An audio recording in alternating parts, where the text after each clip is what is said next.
আসসালামু আলাইকুম, আশা করি আপনারা সকলেই ভালো আছেন। তো আজকে আমরা শিখবো যে গুগল ড্রাইভ দিয়ে কিভাবে একটা পিডিএফ ফাইল তৈরি করতে হয়। অনেকগুলো অ্যাপস আছে যেগুলো দিয়ে পিডিএফ ফাইল তৈরি করতে হলে অনেক ঝামেলা হয়, যে কারণে আপনারা পিডিএফ ফাইল তৈরি করতে ব্যর্থ হন। তো আজকে আমরা দেখবো কিভাবে আমরা গুগল ড্রাইভ দিয়ে পিডিএফ ফাইল তৈরি করতে পারি। তো আমরা যাবো একটা ব্রাউজারে, এখানে আমরা লিখবো drive.google.com।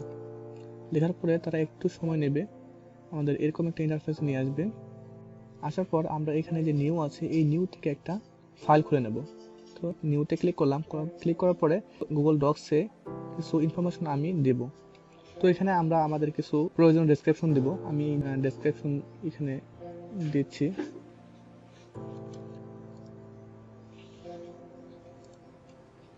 কপি করলাম, কপি করার পরে এখানে জাস্ট পেস্ট করলাম।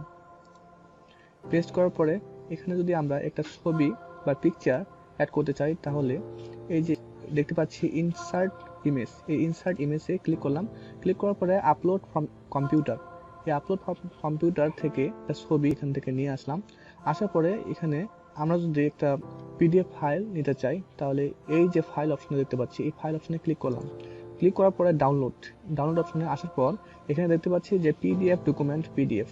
তো এখানে পিডিএফ এ ক্লিক করার পরে আমাদের এখানে নিচে একটা পিডিএফ ফাইল ডাউনলোড হয়ে গেছে। তো আমরা এখানে কেটে দেব।